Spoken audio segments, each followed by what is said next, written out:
The Apollo University, University of Leicester, 35 lakhs fees for 3-year BTech CSE UK.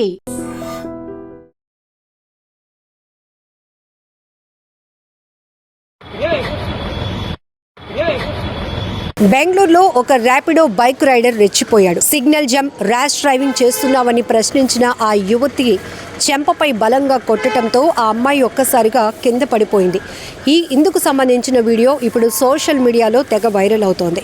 ఈ నెల 14వ తేదీన జయనగర్ ప్రాంతంలో చోటు చేసుకున్న ఈ ఘటనకు సంబంధించిన వీడియో అయితే ఇప్పుడు సోషల్ మీడియాలో చక్కర్లు కొడుతుంది.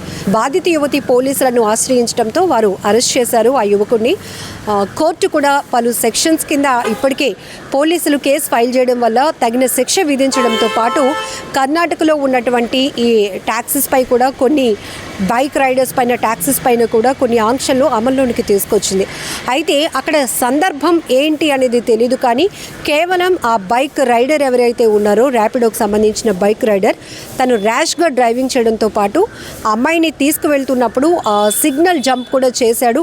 ఇది కరెక్టేనా? ఒకవేళ ఏదైనా జరగరాని ప్రమాదం జరిగితే నీ ప్రాణాలకు రిస్క్తో పాటు మేము కూడా మమ్మల్ని కూడా రిస్క్లో పడేస్తావా అని ఆమె కాస్త గట్టిగా అడగడం వల్ల ఇమ్మీడియట్గా అయినా కోపోద్రిక్తుడైనటువంటి అతను కంట్రోల్ తప్పాడు. ఇది నడి రోడ్డు అని చూడలేదు, అక్కడ అమ్మాయి నన్ను ప్రశ్నిస్తోందని కూడా చూడలేదు, ఆమె చెప్తున్న మాటలు మంచికే కదా, రూల్స్ పాటించాలనే చెప్తోంది అని కూడా వినకుండా ఆ కోపంలో ఆ అమ్మాయిని బలంగా చెంపపై కొట్టడం వల్ల ఒక్కసారిగా అమ్మాయి కింద పడిపోయింది. ఇక్కడ ప్రతి ఒక్కరిని కోపం తెప్పిస్తున్నటువంటి విషయం ఏంటంటే అక్కడ కాన్వర్జేషన్ ఏదైనా కావచ్చు, మనం ఒక సైడే చెప్పడానికి లేదు.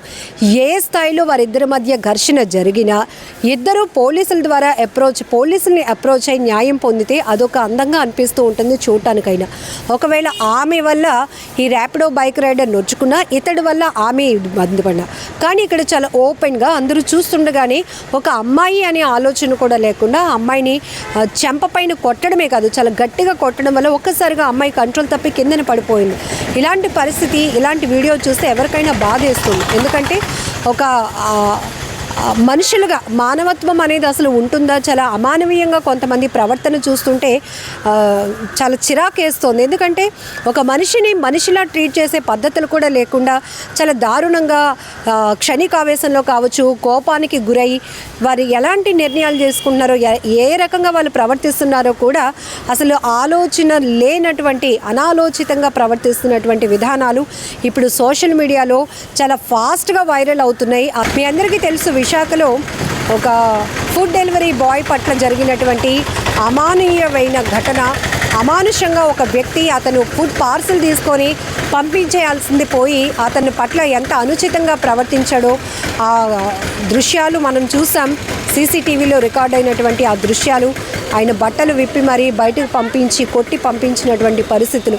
ఏదైనా అంటే ఇక్కడ ఎవరిని మనం జడ్జ్ చేయలేం, కానీ తప్పు ఎవరి వైపైనా ఉండొచ్చు, ఒక్కొక్కసారి ఒకవైపైనా ఉండొచ్చు. కానీ ఇమీడియట్గా పోలీసులను అప్రోచ్ అయ్యి న్యాయం పొందితే ఖచ్చితంగా అవతల ఎవరైతే అగ్రెసివ్గా కఠినంగా వ్యవహరిస్తున్నారో వాళ్ళకి శిక్షలు పడతాయి, వాళ్ళపైన కూడా యాక్షన్ తీసుకోవడానికి అవకాశం ఉంటుంది. కానీ ఇమీడియట్గా చేసుకోవడం, అందులో ఇక్కడ అమ్మాయి అని కూడా చూడకుండా ఆమెను అలా నడి రోడ్డు పైన కొట్టి కింద పడేసేలాగా చేయటం అనేది మాత్రం చూసి ఎవరినైనా నెటిజన్లు మాత్రం తీవ్ర ఆగ్రహాన్ని వ్యక్తం చేస్తున్నారు. ఖచ్చితంగా ఇలాంటి వాళ్ళపైన కఠినంగా శిక్ష విధించాలంటున్నారు. మరొక వైపు ఈ ర్యాపిడోస్ కానీ లేకపోతే ఇట్లా కొన్ని యాప్స్ ద్వారా వర్క్ చేస్తున్న వాళ్ళు ఉపాధి కోసం ఎంచుకుంటున్నప్పటికీ కూడా కనీస గౌరవాన్ని పొందలేకపోతున్నారు.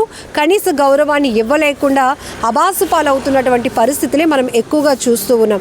ఏది ఏమైనా చిన్నప్పటి నుంచి మనకు ఒక మంచి మాట ఉంటుంది, give respect and take respect. మనం ఒకరికి గౌరవించి అదే గౌరవాన్ని మనం కూడా పొందుకుంటే కనుక హెల్దీ వాతావరణం కనపడుతుంది ఎక్కడికి వెళ్ళినా. కానీ కొంతమంది అలా కాదు.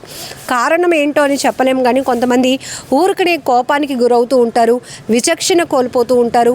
అసలు ఏం చేస్తున్నారో కూడా అసలు వాళ్ళకైనా అర్థమవుతుందో లేదో తెలియదు. కానీ ఆ క్షణం దాటిన తర్వాత వాళ్ళు ఎంత రియలైజ్ అయినా కూడా అక్కడ జరిగిన నష్టాన్ని అయితే పోడ్చలేరు. అక్కడ ఒక వ్యక్తిని బాధ పెట్టినటువంటి పరిస్థితిని మళ్ళీ అది ఎంత చెప్పినా, సారీ చెప్పినా కూడా అది పోదు.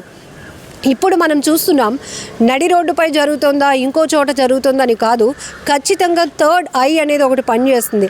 అది సెల్ ఫోన్. ఈ సెల్ ఫోన్లో ఇమీడియట్గా అది క్లిక్ అయిందంటే చాలు, క్షణాల్లో ఆ వీడియోలు సోషల్ మీడియాలో వైరల్ అయిపోతున్నాయి. ఒకవేళ ఎవరైనా వ్యక్తి ఎవరికి తెలియకుండా ఒక మంచి పని చేసినా కూడా అది నలుగురిలోనికి సోషల్ మీడియా ద్వారానే వెళ్తూ ప్రశంసలు అందుకుంటుంది, బ్లెస్సింగ్స్ కూడా అందుకుంటారు. అలానే చెడు పని చేసినా, ఇలా విచక్షణ కోల్పోయి ఒకరిపై ఒకరు దాడులు చేసుకున్న, ఇంకొకరిని ఇబ్బంది పెట్టాలని చూసినా కూడా ఆ వీడియోలు అంతకు మించి రెట్టింపు వేగంతో సోషల్ మీడియాలో వైరల్ అవుతూ విమర్శలకు గురవుతున్న పరిస్థితి. ఇప్పుడు ఈ ర్యాపిడో బైక్ రైడర్పై కూడా అటు పోలీసులు పలు సెక్షన్స్ కింద కేసు ఫైల్ చేయడం వల్ల ఆయన కోర్టుకు కూడా వెళ్ళడం జరిగింది.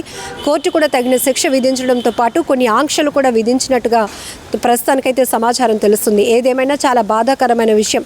తను పోలీసుల్ని అప్రోచ్ అయ్యి న్యాయం పొందినప్పటికీ కూడా తనకు నడి రోడ్డు పైన నలుగురు మధ్య జరిగిన అవమానాన్ని అంత బేగా ఎవరూ మర్చిపోలేరు. అందులో కూడా మహిళలు అంటే కొంత సున్నితమైన మనసు ఉంటుంది. ఆ పరిస్థితులు కూడా ఊహించడానికి కూడా కొంత కష్టంగా అనిపిస్తోంది. ఏమైనా ఈ వీడియో పైన మీ అభిప్రాయాన్ని కూడా కామెంట్లో తెలియచేయండి. ఇక్కడ ఈ వీడియోకి సంబంధించి ఇక్కడ మగవాళ్ళ లేకపోతే ఆడవారా అని ఎలాంటి భేదం చూపించట్లేదు, కానీ కొన్ని ఉంటాయి, కొన్ని మనం మినిమం ఎథిక్స్గా పనిచేయాల్సిన అవసరం ఉంటుంది, ఎథికల్గా వర్క్ చేయాల్సి ఉంటుంది. అదే మానవతా కోణంలో కొన్ని ఆలోచన శక్తి కోల్పోకుండా తీసుకోవాల్సిన నిర్ణయాలు కూడా ఉంటాయి. కానీ అవన్నీ కాకుండా ఫస్ట్ మన మనుషులను కూడా మర్చిపోయి విచక్షణ రహితంగా ప్రవర్తించే తీరు మాత్రం చాలా బాధాకరం, చాలా విమర్శలకు తావిస్తుంది అనటంలో ఎలాంటి డౌట్ లేదు. అదే ప్లేస్లో వాళ్ళ సొంత ఫ్యామిలీ మెంబర్స్ ఎవరైనా ఉంటే, ఇంకొకరు ఎవరైనా అలా చేసుకుంటే ఈ వ్యక్తి ఊరుకుంటాడా? ఇమీడియట్గా కోపోద్రిక్తుడే వాళ్ళ మీద అటాక్కి వెళ్ళడా? ఇలాంటి పరిస్థితులే ఒకదానికి ఒకటి ఒక్క చోట మొదలవుతున్నటువంటి దాడి అది అనేక రకాలుగా దారి తీస్తూ ఉంటున్నది. చెడు వైపు ఎక్కువగా ఇవన్నీ కూడా డైవర్ట్ అవ్వడానికి ఎక్కువగా అవకాశం ఉంటుంది. ఏదేమైనా ఈ ఘటన మాత్రం చాలా బాధాకరమైన విషయం. మీరు కూడా ఈ వీడియో పైన మీ అభిప్రాయాన్ని కామెంట్లో తెలపండి.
నిజంగా ప్రస్తుతం ఉన్నటువంటి సమాజం దేనికి ప్రయారిటీ ఇస్తుంది? ఆర్థిక సంబంధాల చుట్టూ మాత్రమే తిరుగుతోంది. మళ్ళీ ఎన్నికలంగానే చాలా విరక్తి కలుగుతాం. మంచి అనిపిస్తుంది కదా, లేడీస్ కూడా ఛాలెంజింగ్ జాబ్స్ చేసినప్పుడు చాలా బాగుంటది. ట్రాఫిక్ అసిస్టెంట్స్ గా నియమించిన ట్రాన్స్జెండర్స్ అందరితో సాల్యూట్ చేయించుకుంటున్నారు. ఫుడ్ డెలివరీ ఇవ్వటానికి వెళ్ళినటువంటి డెలివరీ బాయ్ అనిల్ పై కళ్ళ ముందు